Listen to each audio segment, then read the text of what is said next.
Previously on the Pocket Party Podcast, Darren started a party in your ear holes. I like my women like I like my cat. I like my women like I like my cat. Persian. And on the couch, licking herself. That was perfect. I like my women like I like my dentist satisfying my oral needs.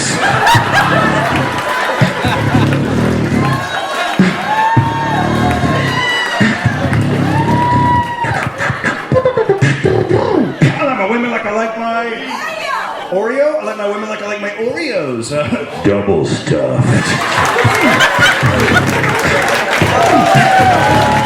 Oh yeah, baby, you know what time it is. Time to get that party started all up in your ear holes. Here we go.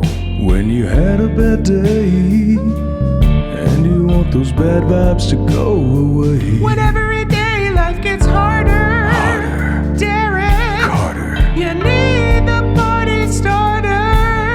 it's the Pocket Party Podcast. With Daren, Pocket Party Podcast. in your ear holes. Pocket Party Podcast. It's in your ear holes. Pocket Party Podcast.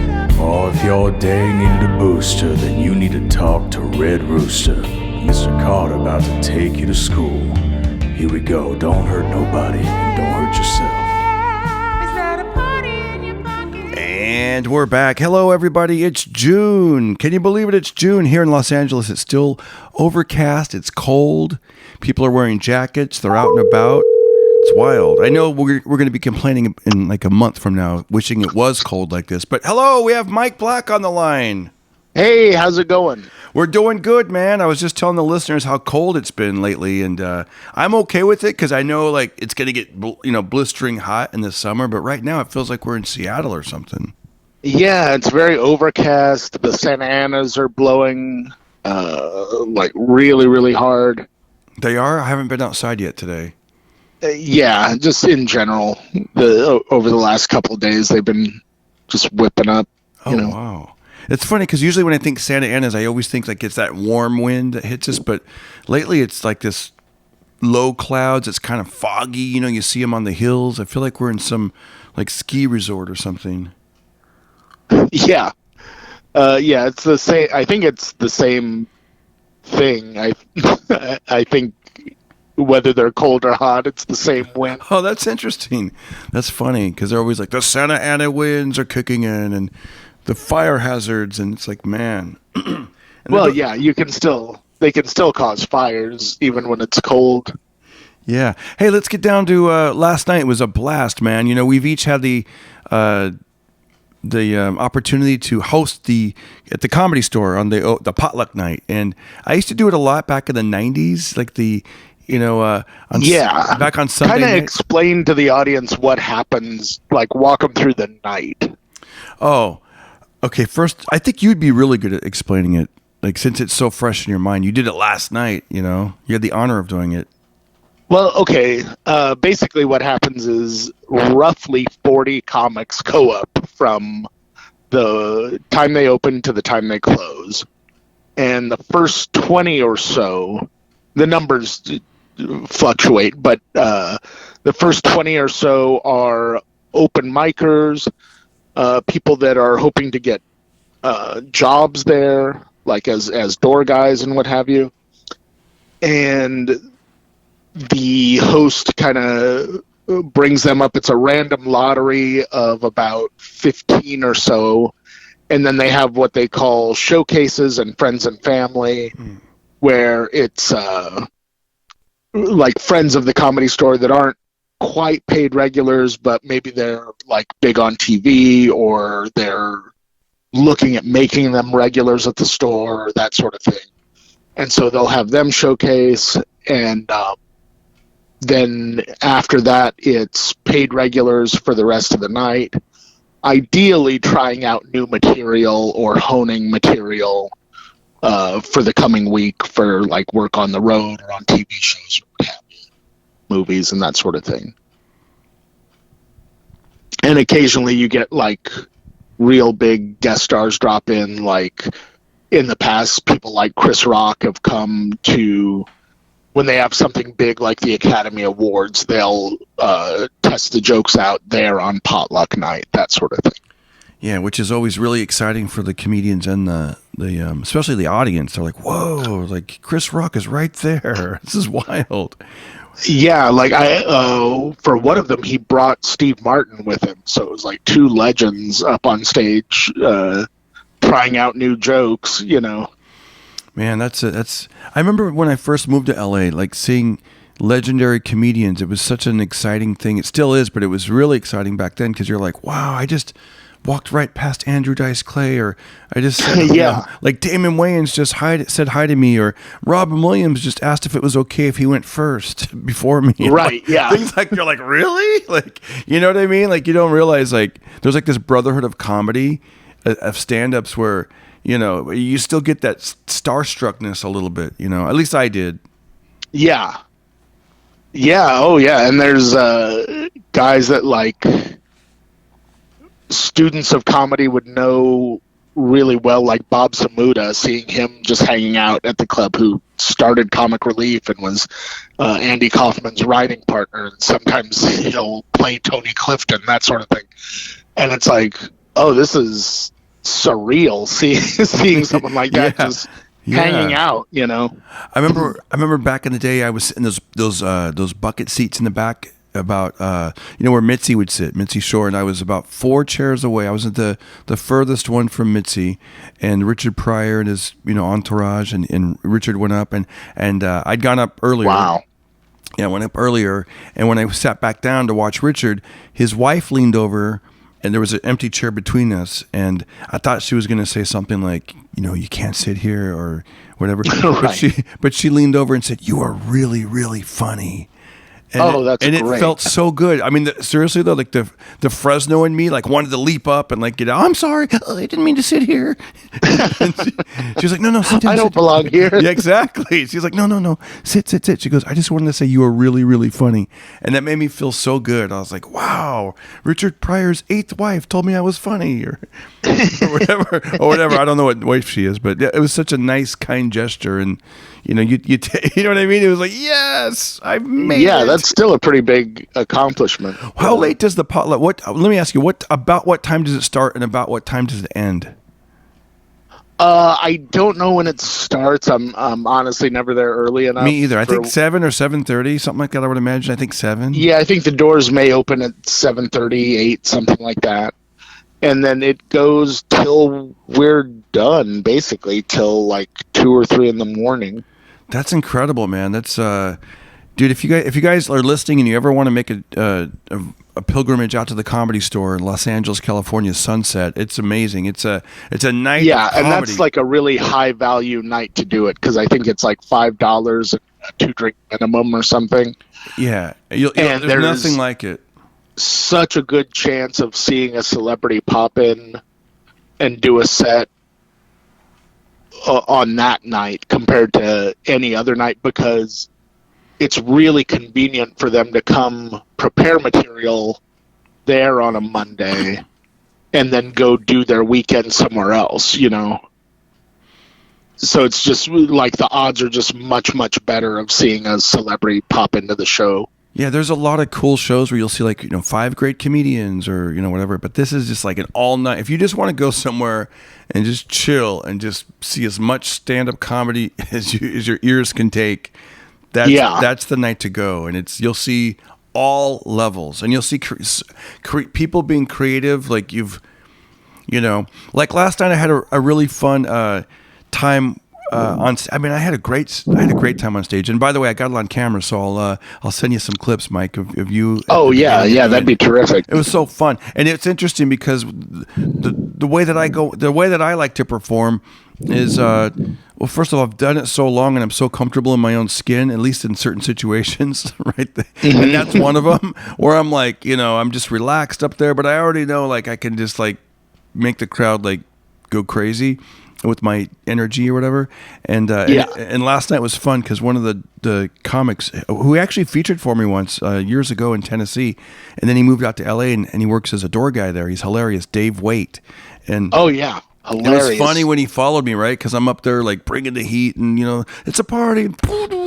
I like my women like I like mine. They were like umbrella or whatever, and I knew they wanted me to what they wanted me to say for umbrella, Right. So I was trying to dance around it, like one in the house and one in the car, or yeah. a loner from a hotel, and then like Easy to open. Easy to open, yeah. But if I open it up inside, I get 7 years bad luck. Right. So I'm getting laughs along the way. And then I go, okay, you guys want me to say it? I'll say it. I like it. Wet. I want it wet. Okay. And they're like, yeah. I'm like, thank you. Good night. And the piano's playing, and you're roasting me a little bit. You're like, okay, Darren, you were great, but we got 500 more comedians. And it was hilarious to see Dave go up there. He was creative. I don't know if you paid attention to what he did, but I saw it. I saw it twice. I saw it as it happened, and I saw it on camera.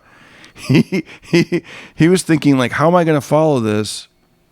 So he went up there with a megaphone. He found a bullhorn, and he's like, yeah, it was great. And because I go by Darren Carter, the party starter, so he goes up there. The party is officially over. The party is over. And then he's like, we've had noise complaints. and then he goes like this. He goes, I like my women lovable and compassionate and caring. Right. Which is hilarious. And he goes, also, it was just the opposite of everything you had just done. It was really a great way to do it. It was so funny. He was like lovable and compassionate and caring. And then he threw in a little slip dirty when he goes, also with big milkers. Right, yeah. Which I was like, that's pretty funny. Like, I'm not totally beta up here. Right, yeah. Dave was still Dave. And then he goes, man, I wish I guess on stage he said, I wish I could found an even bigger flashlight, like a giant mag light, Yeah. Later I told him, I go, dude, I have one at home. I'll bring one for you if that ever happens again. He goes, yeah, I'll just jam it in the front of my, he tells the crowd, I'll just jam it in the front of my pants and everyone will think I have a giant, you know what? And I'll whip it out. I'm the party starter. Dude, that was hilarious. And then he went into his act and crushed, but it was just funny to see, like, Yeah, it was fun, and you and I had the moment where you were like, I told everyone, one more time for Darren Carter, and you were like, I have stickers for everyone, and I was like, get the hell off stage. We've got like 20 more comics. Yeah, I was like, I got stickers. If you see me, just and then luckily, I love this one, and they all reached their, they reached their hands out like, I want one.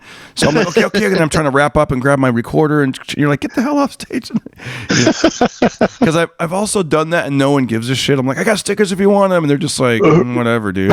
Like, right? Yeah, I don't care about your stickers.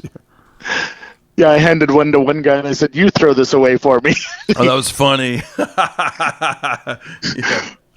Yeah. But it's so much fun to do that night. And that's the kind of stuff that happens because, like a normal set, people just do their set. They're not really right. Who grabs a bullhorn and goes nuts like that? It's just so funny. Yeah, and you'll have moments where like comics will yell things from the back at each other because they know that everyone's just working on material and just trying out their new stuff. Oh, I love that. And so you'll hear guys every once in a while do the thing about the thing, and everyone thinks they're getting heckled at first, and then they realize, oh, that's just one of their friends trying to give them a boost. See guys, it happens to every comic, especially when they're trying new stuff. They go blank for a second, and someone will just yell out, try the thing about airplanes or whatever, Yeah, like Frasier has a whole series on, depending on what season it is, about the weather and pimps. So sometimes he'll be like, he'll like, so anyways, folks, I'm out of jokes. He'll make a joke like that, and then someone will be like, hey, Frasier, didn't you say it was really hot and you saw that one pimp? And he's like, oh yeah, it was. I saw a pimp. Yeah, they need that little reminder every now and again. He's like, I saw a pimp slap his girl with the oven mitten. It was so hot, Yeah, and they're like, well, wasn't it raining that one? It's a fun networking thing too, because like sometimes you'll think of a tag while someone's doing a thing. And, some comics don't like that, but others really do. Like if you just tell them afterwards, hey, I thought of a thing you could add to that, Oh, I know. It's so, I loved it too when I would see like Don Barris, who also does audience warm up for the Jimmy Kimmel show. And Don would be on stage and people would yell out. And I didn't know what was happening at first. I thought I was also fooled. I didn't know that they were comedians heckling. They're like, hey, Don, show us your, you know what?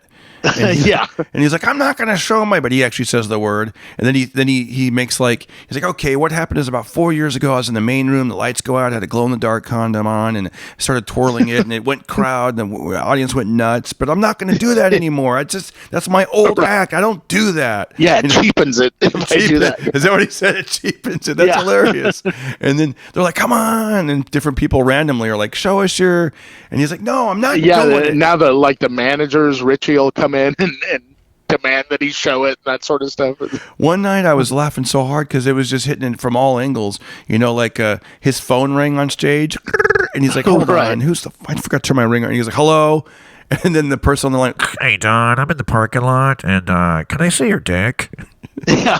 He's like, no, you can't. Gosh. And Don, to his credit, really is an amazing comedian, and he just kind of owns the late night closing spot there. And he has done, like you said, warm up for the Jimmy Kimmel show. But he manages, a comic is good when other comics come into the room to watch them. Yeah. Like when they hear that they're on stage, they go, oh, I want to go in and watch that guy, And he gets like a bunch of people come in to do that. But he also has the longest running show at the Comedy Store, the Ding Dong Show. Wow. So he's really prolific. It's a lot of fun to watch him. I think as a young comic, you learn a lot just from watching how he handles the room. Because that room, it's considered by most comics the toughest room in the country. And to watch someone who really has mastered that place and figured out how it works and can just roll with anything that's going on in there is a real education for any comic starting out, Absolutely. By the way, we're going to get to listeners' questions. So if you sent a question in on my Instagram, we're going to get to it, or on the Pocket Party Podcast forum on, Facebook. Go to Facebook and look for that over there. But next, I want to ask you about roasts. I've watched a couple of roasts recently, and I've seen them go good. I saw one that went terrible, and I saw one that was this morning that was hilarious. Which one would you prefer to hear first, the hilarious one or the terrible one? Probably the terrible one. The terrible one. Okay, are you familiar with Doug Williams and Jamie Foxx? I'm familiar with Jamie Foxx. Okay, so there was a roast about a little over 20 years ago of Emmett Smith, and it took place in Las Vegas. A lot of athletes were on the dais. Jeff Ross, I think Wanda Sykes, Guy Torrey, Joe Torre, Dick Gregory. I might be missing a few, but anyways, it's this clip that went viral. And I love Doug Williams and I love Jamie Foxx. This is just a crazy moment where they put, Doug Williams was out of his element, And I guess apparently he asked to go first because he was the least known person. But then when he got there, they were like, oh, there's been a change. You're going to go at the end of the roast. So, yeah, I mean, Shaquille O'Neal, all these great people were there. He's following all these amazing people. Yeah, and he was, I think he was like second to last. Like one person actually went up after him. But that's the worst when it's like, megastar, who? Exactly. And that was kind of the thing that happened up there. It was just like, it was really... Yeah. So what happened exactly? So he went into roast. He started, doing little jokes about Shaquille O'Neal, but they were like the jokes were kind of cute, but not really. They were kind of they weren't that. And then and then he went after Jamie a little bit, and that's when it went bad because Jamie still had his lavalier mic on, and Jamie held it up to his mouth, and he was like, "Doug, this is your conscience. You're bombing now, Doug. You're the least successful person up here. Why am I up here?" He's like, "Yeah, Jamie, you got me on that one." "This is not Jamie. This is your conscience." And then Doug, he just folded, man. He actually put both hands on the podium and he's kind of slumped over and he's just like, "Yeah, man." He just, later on in an interview I saw him, he was interviewed a few years ago. He's like, he's like, man, I didn't want to be there. I got talked into it. I was like, I didn't really. The moment I was up there, I was like, this sucks. I don't even want to be here. This isn't, my style of comedy. I don't want to, I thought this would do something for me. I got talked into it, and here I am, like the least successful person up there. This is so stupid. Yeah, getting roasted by and that thing went viral, and people were like, whoa. Multi-award winner. I know. And then it basically, it just ended really bad, and it is, and then at the very end, Jamie went up and he even called him the wrong name. He called him Doug Christie, like one final zing, which I'm not sure what that joke meant. Doug Christie is probably another famous athlete or something, or I don't know. It was like one more zing, like zing. It was really bad. I mean, it was like, some people say it killed his career. I don't know. I mean, I'm sure he's bounced back a little bit, but it sucks though, man, when you're like, because he'd been in some movies and done some stuff, and he's a funny guy and he's a really nice guy, and it's like, damn, that's like the worst bomb ever. And then it's right there, and people shared it, and now they're revisiting. Well, and now people can relive it again. Yeah. Yeah, dude, exactly. So go look that up if you want to see something uncomfortable and cringeworthy. Something terrible. Something. So that was, I was like, because I already don't like roasts. I mean, as far as I would never want to be in one, and I don't really enjoy watching them. Like, yeah, it's just not my thing. I've had friends that are like, hey, I'm in roast battle, and I'll go watch one round, or and then I'm like, get me out of here. This isn't my thing. Like, I don't like it. However, let's talk about the funny ones. I've been watching Tony, Kill Tony clips, and the rapport that Tony Hinchcliffe and David Lucas have with each other. Those guys are hilarious, but I think it's because you could tell they love each other. They're friends. They really, you know what I mean? They really do like, so when they do it, it's good natured and funny and hilarious. And I saw one today. Doug Stanhope was on the dais, or whatever they would call it, behind the table. Yeah. So they're kind of roasting, David's sort of roasting Doug a little bit, but it's like hilarious because he buys his clothes from the thrift store, but he wears like this really gaudy, like pink jacket and white pants. And he's like, you look like a gay pimp. You look like my cut. I mean, it was so freaking funny. And then the jacket said like blacker, like an inside. He goes, look, it's blacker. And he's, oh man, they were just roasting him. And then David's, Tony's going, they're back and forth. It looked like great, funny, the funniest friends you could think of that are like having fun with each other, and it was hilarious.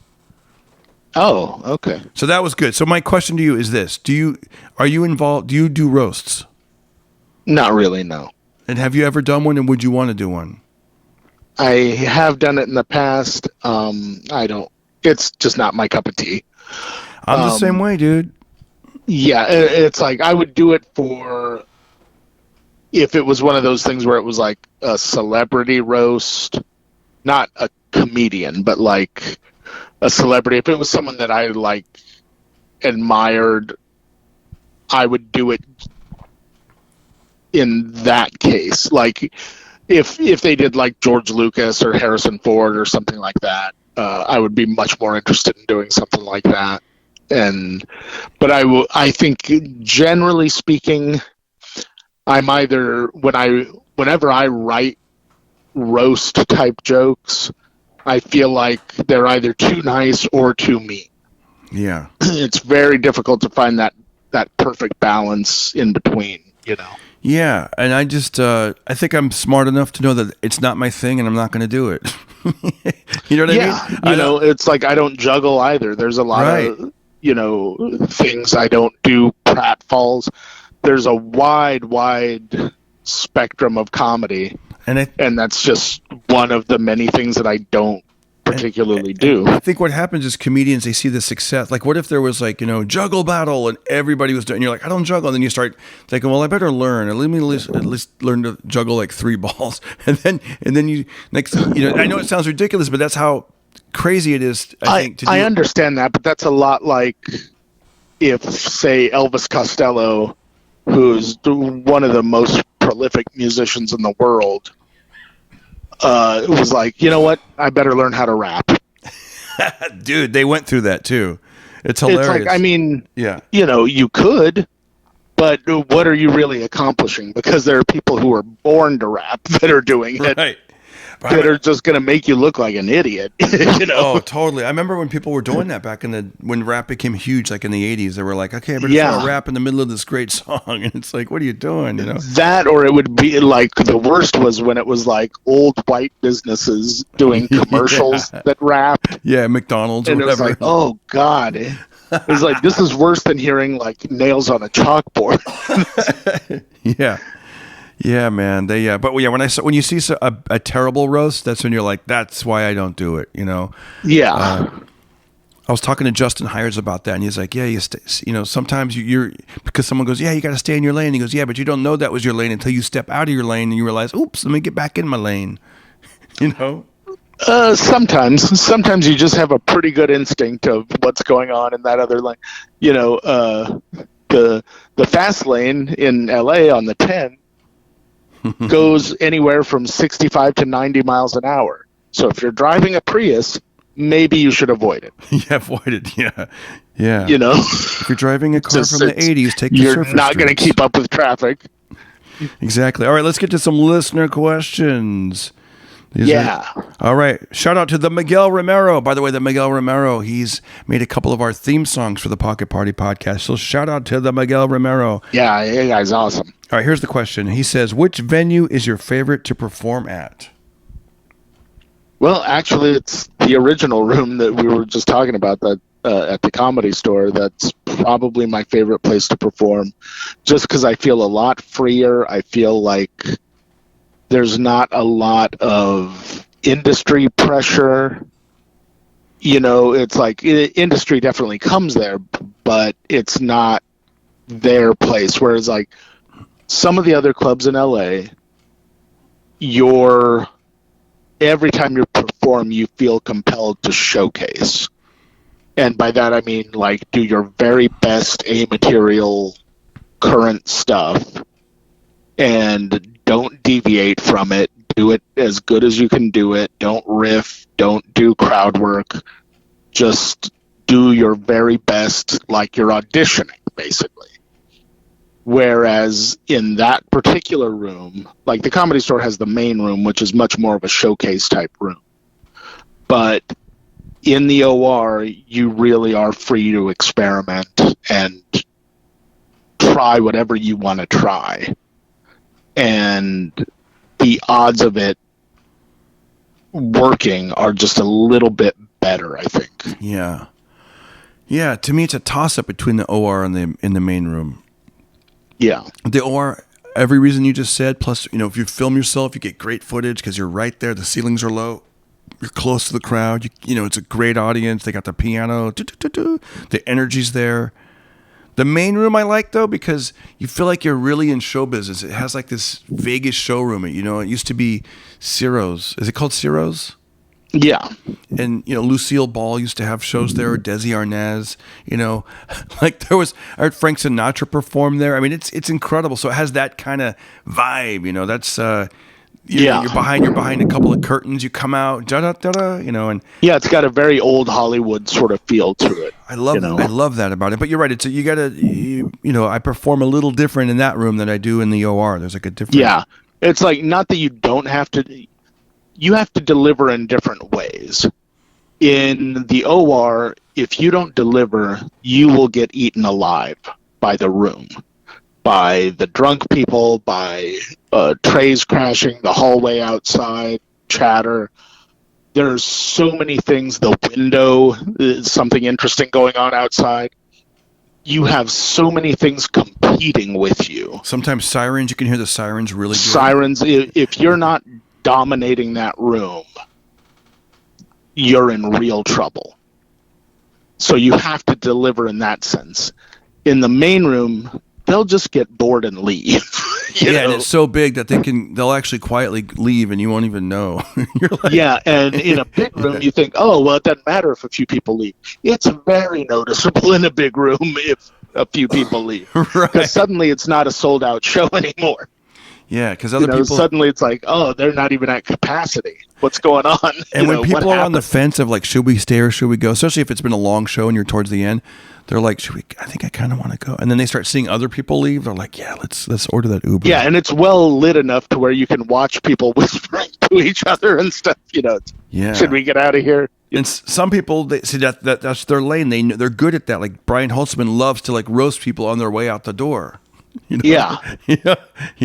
These people, there's comics that are good at that, where they like, Yeah. Okay, next question. Matthias Robertsons. Here we go. Hello, Matthias Robertson. Hello. What joke worked best or worst? He writes, what joke? His question is, what joke worked best or worst? Where? I don't know. Okay, it's up to us, so I'll go first. Okay. I would say my best joke. I don't know if it's my best joke, but I love doing it, and it's that thing I've been working at the top of the show where I go, all the sexy ladies, let me hear you say, and they think I'm going to say, let me hear you say, ow, or let me hear you say, hey, and some of them are so like ready to do it that when I do the left turn, let me hear you say, and I go, and then my face and my body language is like, I'm killing it right now, my eyes are shut, I'm like, yeah, ladies, yeah. For whatever reason, I love doing it, and I love the response, and it's almost like a, knock on wood, a surefire joke. Even when I look at the playback of it when I watch, I love hearing that rolling laughter. And then I've tagged it lately where I bring it. I go, okay, enough of the sexy ladies. What about the regular? Okay, actually, not even the regular. If you basic, the whole thing, and because now the kids say basic bitch. I go, if you a basic bitch, no cap. Let me hear you say. And I just, here's how to tell if you're basic. And then I've been working on like just a laundry list of like ways to tell, and it's so silly, so fun, and just when it's on, man. Like I've had like when I go, you're basic. If you're, like if your pet has a people name, basic. And I did it the other night, and like this couple high-fived each other right there. They're already laughing. They're laughing.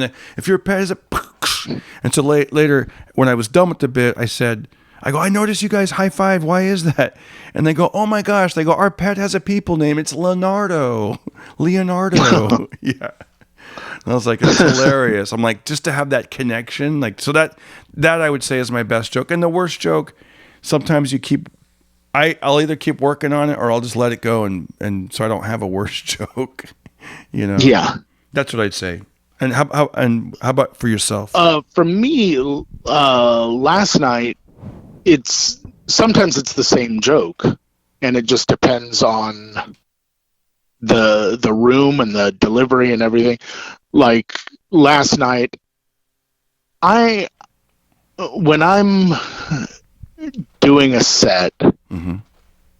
I would say my conscious mind has a hand on the wheel, but it's really my subconscious mind that's in control of what I'll be talking about.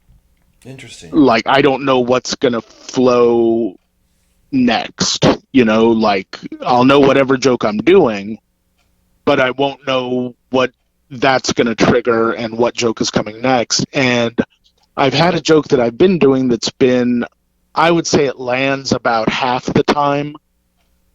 And it's a joke about Cocaine Bear, and I love that. It flows into this documentary that I watched about people that had survived a bear attack, and I have to explain what happened to the people and how much the bear jacked them up for the joke to work. And when I do it right, what the audience envisions is like a road runner type cartoon violence sort of a thing, and it can be really, really funny. But when I do it wrong, and it really just depends on the wording and the mood of the audience and the night and everything, they end up envisioning a very graphic account of this bear attack. It's just awful. Yeah. And I can tell when I've done it wrong about halfway in it, but I can't really bail out. I have to get through it to get to the rest of the story. And sometimes I can salvage it, and sometimes I can't, Yeah.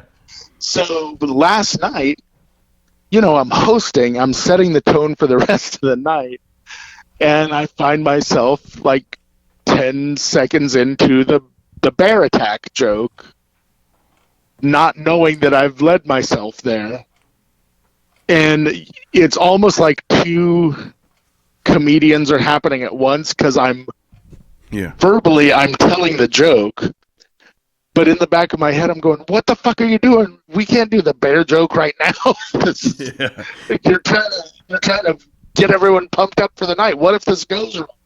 And then the guy telling the joke is like, we'll make it work because we can't have it go wrong, so it has to work. So, worked, luckily, and like I told it in the very cartoony sort of way, but it was, for a few seconds there, it was hit or miss of like, this could ruin the night if I do this wrong, you know? And there's like a little tiny bit of extra added pressure when you're hosting, because you're like, I got to make it work, because then I got to bring up someone and I can't. Well, and not only are you hosting, but the conceit is that now it's all professionals from here on out. So you yourself better be a professional too, you know? Yeah. And so if that joke tanks, and then I have to dig it out for the rest of my set, like just to get it back to normal, that does not instill confidence in the audience with me as the host for the rest. If I say someone's funny, they're like, yeah, but you thought that bear joke was funny, you know? You sick bastard. So it had to land. Luckily it did, but it was like... Oh, I'm losing your voice a little bit. I don't know, you just... yeah, I was saying it really had to land, and luckily it did, but, you know, sometimes it can go the other way, and I've hosted in the past in my life on different shows where sometimes you just bomb, you know, like for whatever reason you just bomb, and if you're the host, it's hard enough to bomb and then get off stage, and that's the end of your night. Oh, I've had that happen too. But when you bomb, and then you have to keep coming back up to that same audience that saw you bomb. Oh man, I had that. Yeah, you know. Ooh. That's happened to me and Fraser. We talk about that a lot when we've hosted, because he's like, I had him so well, like the first half of the night, and then he goes up and he's like, I feel like everyone just looks at me like, oh, that guy again. Like, yeah. I bombed so that hard. can happen too. Like, even if you're doing great, they can lose their faith in you, or they can just lose their energy, or just, you know, have a foot out the door or what have you. You know, I bombed so hard once at a NACA conference. So that's worse, because it's like you're auditioning to get jobs. So NACA is like this college association thing. So I paid for the flight, I paid for the hotel, I paid for the entrance fee. I fly out there to host this thing. It's in. So wait, by the time you go on stage, how much would you say you're in the hole? I'll tell you, the event, the whole festival, the whole thing started on Wednesday. I was hosting at the end of it, the very last day, on Saturday afternoon. So they'd already seen comedians and entertainers. These kids were ready to go home. And right, but I mean, like, expense-wise, how much did you spend financially? Just to get I don't know. Whatever the flight was, the hotel, the rental car, the fees. Let's just say $1,000. So you're out. You're already like $1,000 is on the line minimum. Yeah. Yeah, and that's and rough. you're hoping to go there to get gigs to where they're like, oh, we're going to pay you $3,000 per show. So $3,000 and up. So you're already like, oh, right. If this goes well, I could make like, you know, $15,000 this week. And then, so you're like, you're kind of, you know, that can happen, but then you don't want to dwell on that, but you're like, let me just have a good show right here, right now. Right. And so, yeah, this crowd was like, it was weekly attended. It was hardly, they were all sporadic and spread out. It was a daytime show, which is tough. They'd been there since Wednesday. It was Saturday. And, you know, I noticed as a host, every time I went up, that's when they wanted to like go to the bathroom, go get a drink.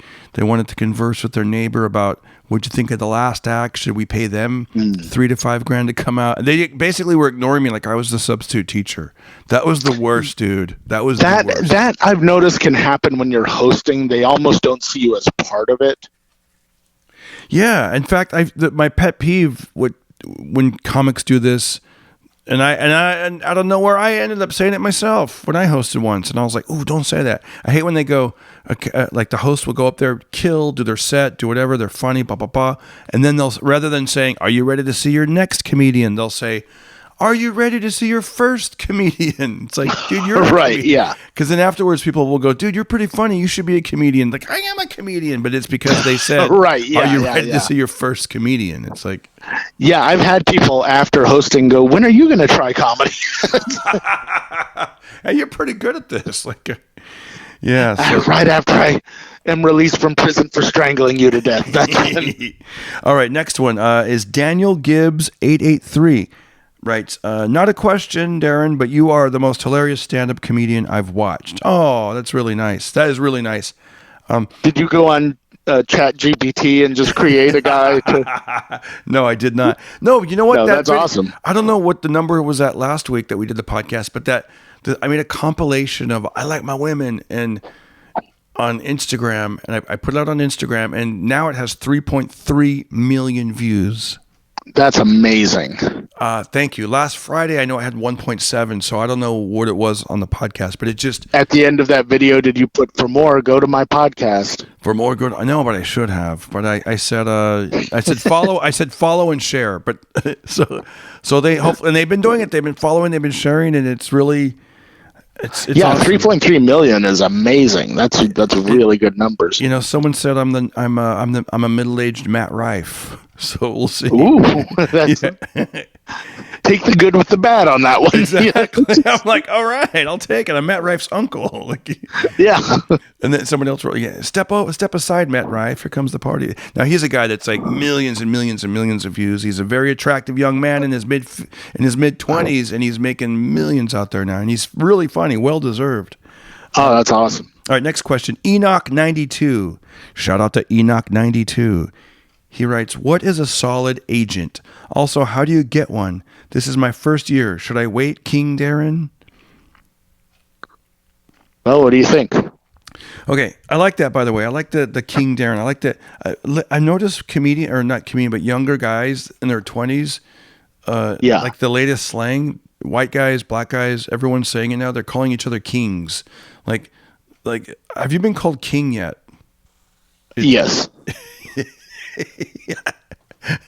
You have? You said it like you haven't, but you have? I have. I'm not a fan of it. It's one of those things I just don't. It's so funny. It's one of those generational things, right? Like, I grew up saying man. Yeah, man. Hey, man, are you going to... And then there was dude. Yeah, dude. I will say this. I like it a lot better, everyone calling each other king than everyone calling each other son. Oh, yeah, dude. I don't think anything irked me like someone half my age calling me son. Yeah, son.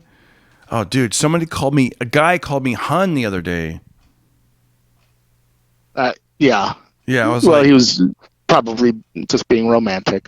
Yeah, it was. I was at the ice house, and he works there or something, and he goes, "Oh, God," he said something like, "If you guys need to order a drink, you got to walk around." And I told him, I was just showing my friend the new bar here, like how cool it looks, and he's, "Oh, no problem, hun." And it was my birthday. Yeah, I guess that's not so bad. That's It was my birthday, so even though I just turned a new age, I thought, oh, that's kind of cool. Someone called me hun, and I'm like, yeah, this guy's I kind of like that. I can live with that. But it was just funny. I was like, hun, like, that's interesting.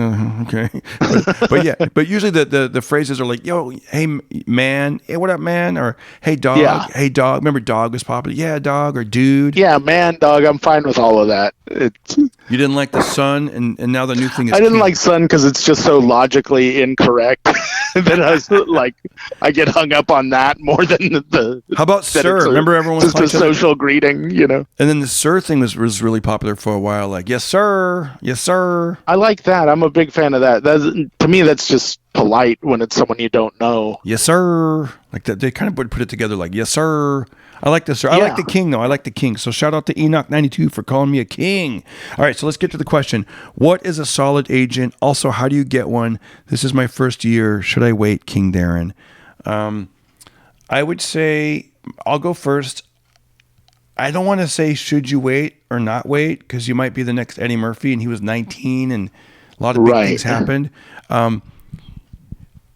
What was some of the stuff people told me? They said that you'll know when it's time because they'll start coming around and asking you, hey, do you have representation? Are you represented? Because somebody in that business, in that industry, will see something in you and be like, this person needs representation, and I want to be the person to help him in his career.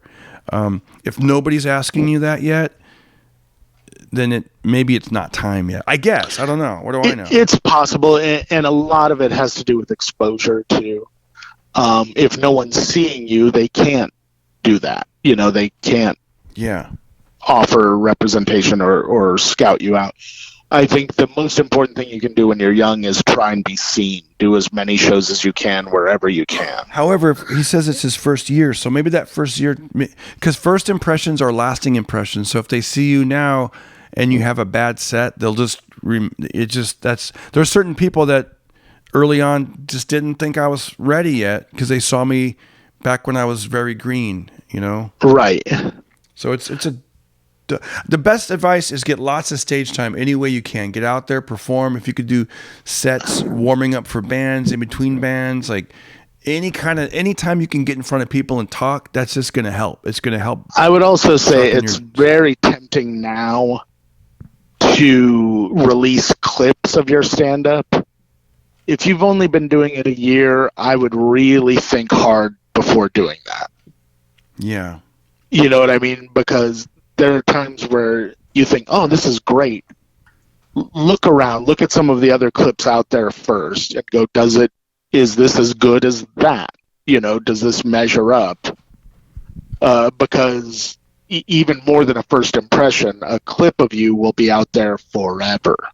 And if it's you doing open mic sort of shit, and you're getting tepid sort of response from the audience, like a little bit of laughter here and there, and that's just out there forever, what'll happen is someone will go, oh, what about Chuck Johnson? Oh, well, let's look for a clip from him. I'm not familiar with him. And that's the one they pull up, Right. Yeah. And they're like, oh, it seems like he's barely been doing this a year. I know. Move on to the next guy. And that definitely happened to a lot of comedians. There was an opportunity that people were hit with back in 2010 maybe, and it was called Comedy Time. So comedians, they were filming at the Ice House. They'd pay you like a small amount of money, they get a T-shirt and a coffee mug, and or maybe it was 2005. It was before. There were a lot of ones like that. Different little like comedy clip venues like that. Yeah. I think this one was even before YouTube, and then maybe during the YouTube years, but like before you're right, because I remember the way that they would sell it to you was like, it's going to be this new thing on our phones where you can watch this comedy channel thing on your phone, and maybe, and so people would do it. And then what happened is YouTube took off, and then Angela Johnson, that's where she got her big break, was on Comedy Time.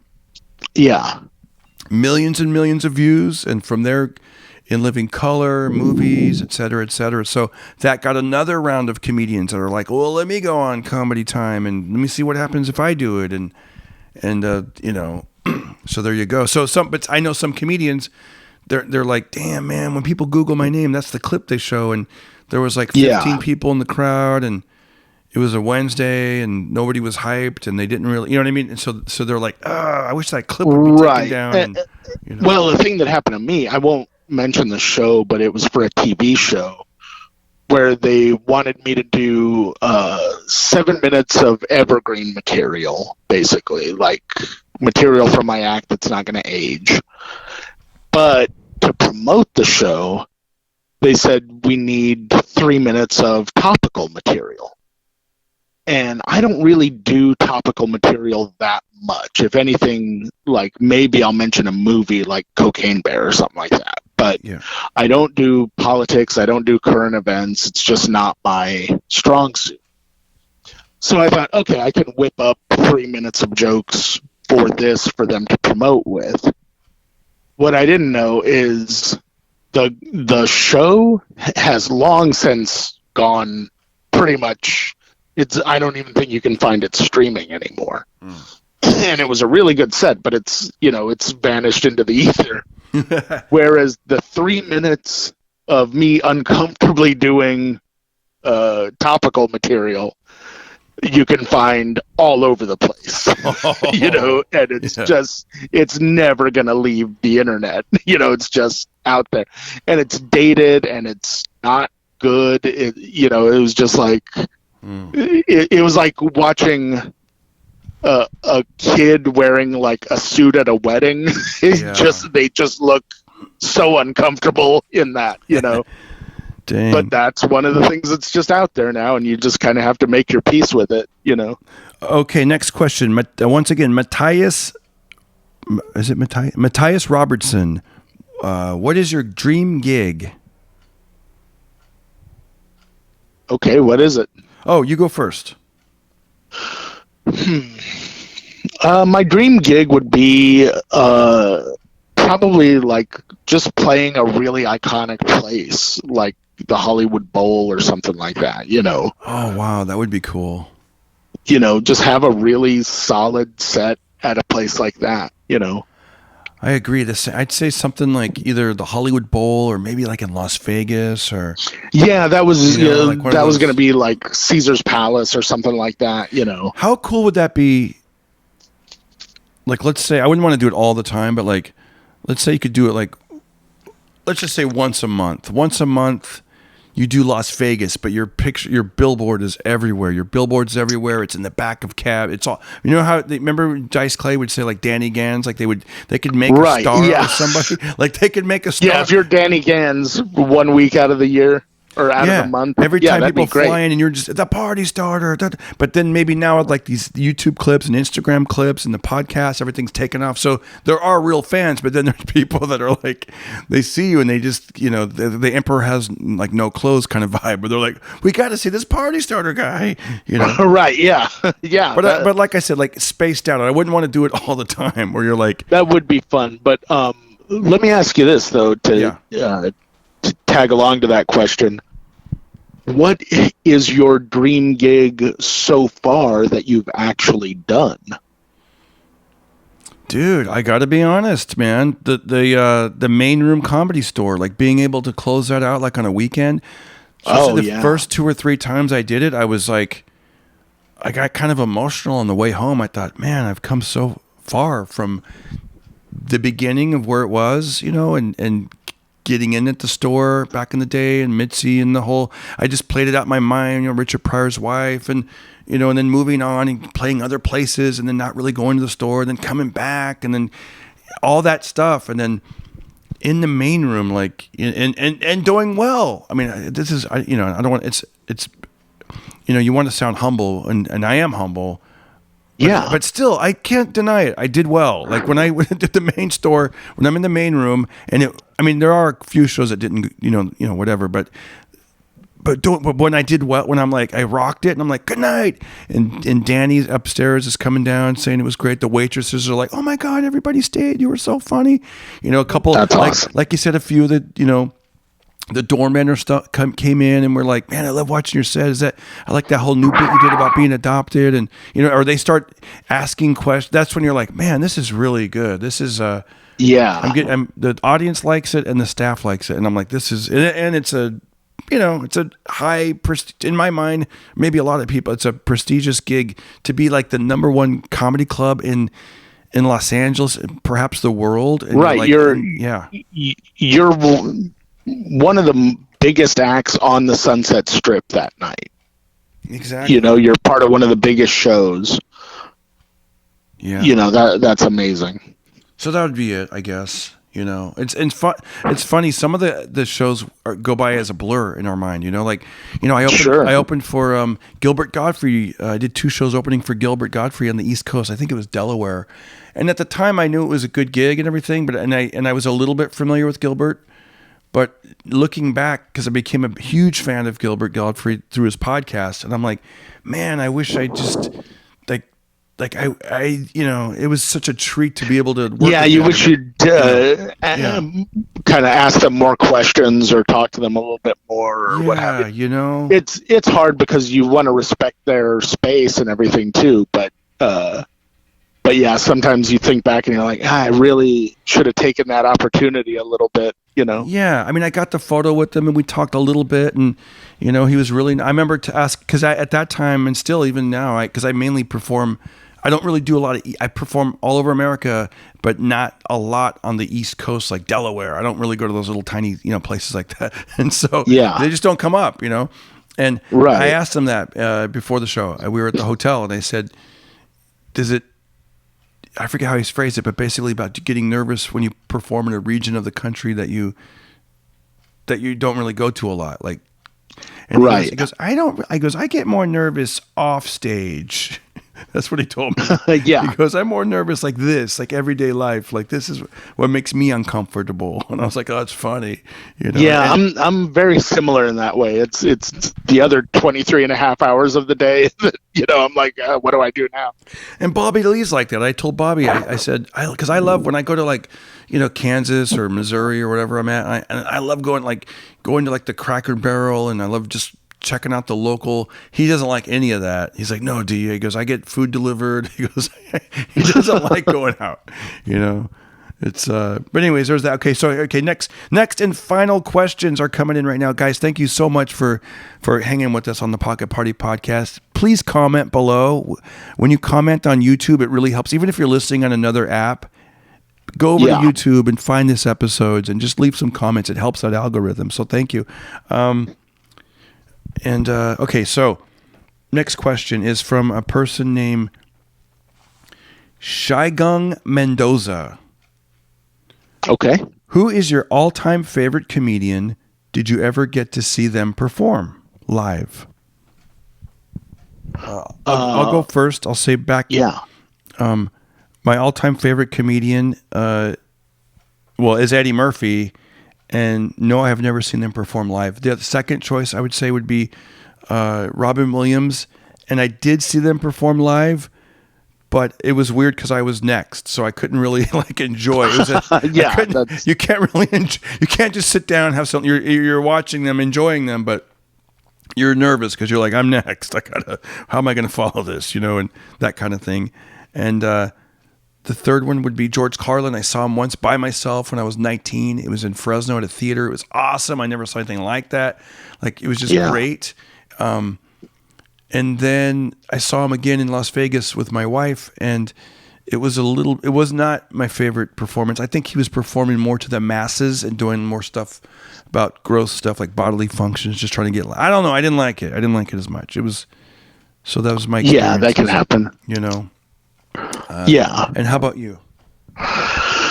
Wow. My favorites that I haven't worked with directly were Carlin, Robin Williams, Nice. and Dave Chappelle.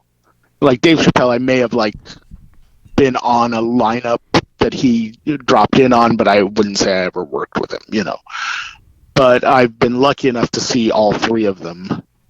And you know what? I would throw Dave Attell in there also. He's another one they're all just brilliant comics, and everyone should just devour as much of their stuff as they can. But I was never disappointed seeing any of them live. All of them delivered every time. I was very lucky to see Carlin with my dad in college, and it's funny you mentioned the bodily function stuff, but he started talking about farts, and me and my dad were laughing so hard that I really thought we might die. See, my dad started laughing so hard, and I was laughing at my dad laughing about talking about farts and stuff like that, and I started laughing so hard that I was like, if I pass out, I won't be able to help my dad. And if he passes out, he's definitely not going to be able to help me. And it's probably the hardest I've laughed at a comedy show in my life. And part of it was the comedian that we were watching, and that I was with someone who I knew appreciated it as much as I did, That bonding, Yeah, and then at that time we were way up in the nosebleeds in the back of the theater, and it was still, that's the hardest we've ever laughed. But then we were lucky enough later on to get to see him as comps when my parents had a hotel in Vegas. They were like, come out and visit, and I did, and they were like, they gave us second row seats to see George Carlin. Wow. And getting to see him up close with his facial expressions and physicality and subtleties and stuff like that, that was really something, And Robin Williams, I got to see at Universal Amphitheater, and it was for I believe I made it a point. It was one of the few times where, as a professional comedian, I paid money to get a ticket to go see someone, Yeah. And I was like, this ought to be fun. And I had good seats, and they weren't fantastic, but they were pretty good. And he did an hour that was basically I believe it was his last stand-up special. And I thought it was a great special. I was like, this is going to be a really good special. But then as an encore, he came out with a newspaper and did an hour about shit that had happened that day. Wow. And I've heard a lot of people talk about, he steals material. He, all of his stuff is hacky, or he over-prepares, or what have you. All this criticisms that people lob at the greats, I don't know anybody in comedy that can do an hour on current events that day. Yeah. The day that they happened. Wow. And still be funny as fuck. And so that's probably my favorite experience watching a stand-up, is like I'd been doing comedy for a long time at that point, and I'd heard all the stuff, good and bad. And to see someone come up and just show that the hype is real, Damn. Mic drop right there. Two things I was thinking. Number one, we talked about staying in our lane, so I know I don't want to do roast battles.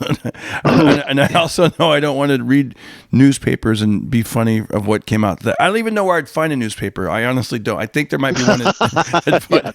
This was a couple years back before print died. Is there a newspaper in the house? Yeah.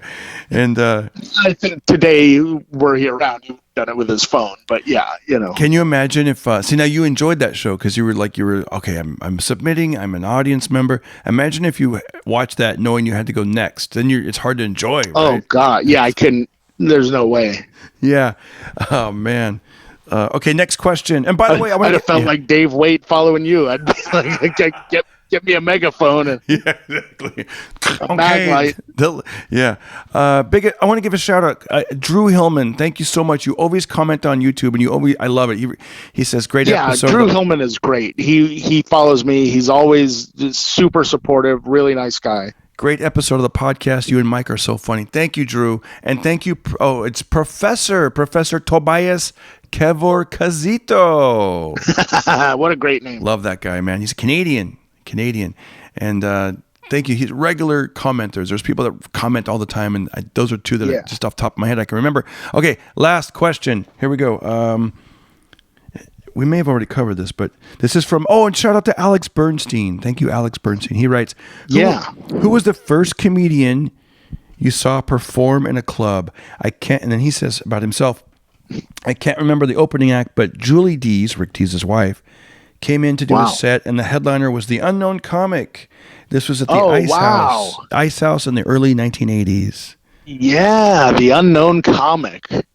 He did a movie called Night Patrol, and that was terrible. Oh. And the whole thing on the poster was the identity of the Unknown Comic revealed.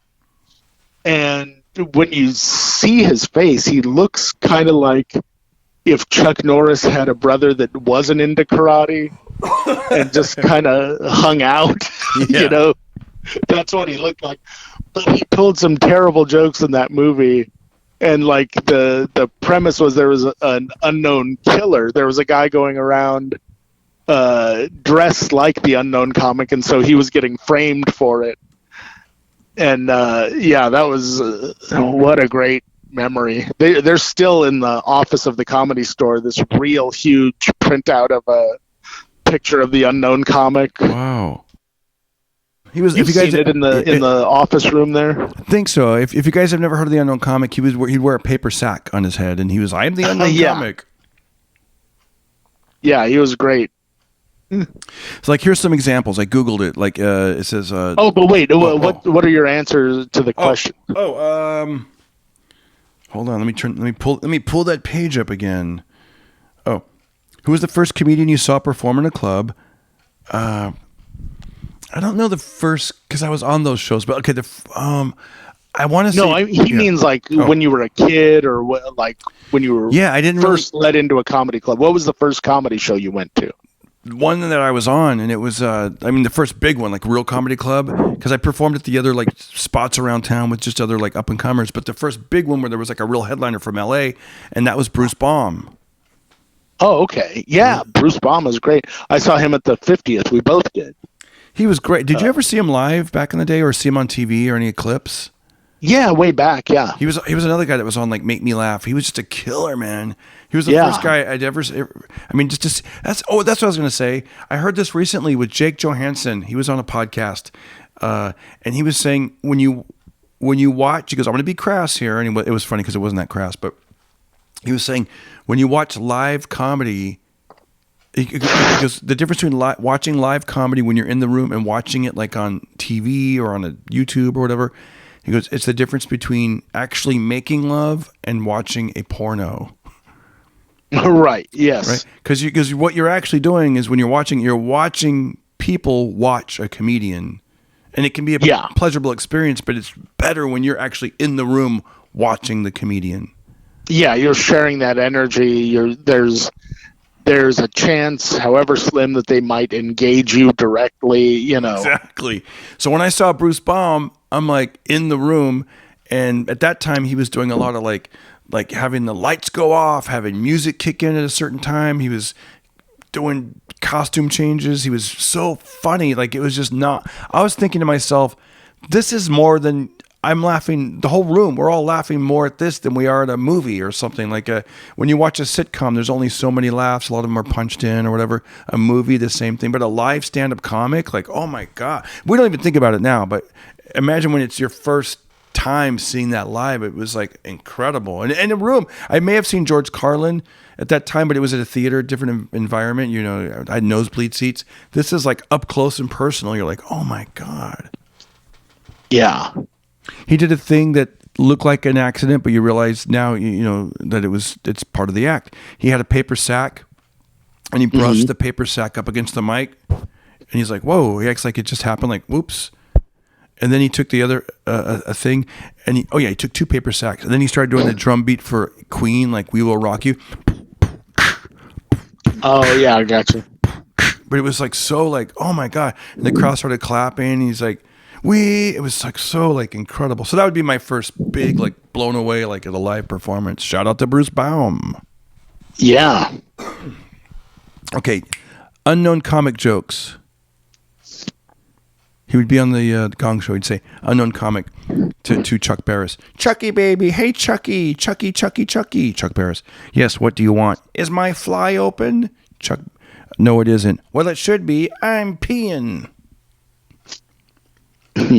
Yeah, see, these are like in the 70s. Like it was, hey, how do you keep an idiot in suspense? I don't know. How? I'll tell you tomorrow. Okay, and then the rest are just, I don't even want to read the rest. They're terrible jokes. Yeah, that was the whole point, was that his jokes are so terrible that he was ashamed to tell them. That's hilarious. Well, Mike Black, it was great hanging with you today. Thanks for spending part of your day with us. Anything you'd like to tell the fans or listeners that it's on your mind? No, I guess follow me at Mike Black is back on Instagram. Yes, sir. Yes, sir. Yes, King. Yes, King, we will. We will, King.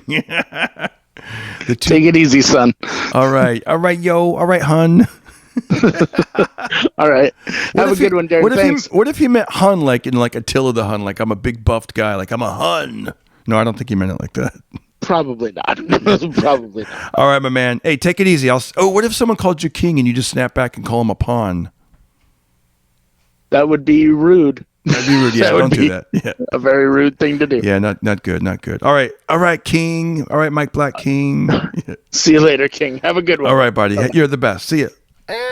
Look at you. You made it all the way through the Pocket Party podcast. That was another fun one. A lot of comedy talk on that one, but maybe that's why you're listening. Hope we made your day better, and we'll see you soon. If you get a chance, give it some reviews, some comments on YouTube, and if you use the Apple iTunes app, just go there and give it 5 stars. That's all, just 5 stars. Be on with your day. And thanks again for hanging out with us. We'll see you next week. Bye. Don't hurt nobody. Don't hurt nobody. Be careful. Everybody listen to Darren Carter. We all know he's the party starter. So if you want to listen to a podcast for free, then listen to The Pocket Party.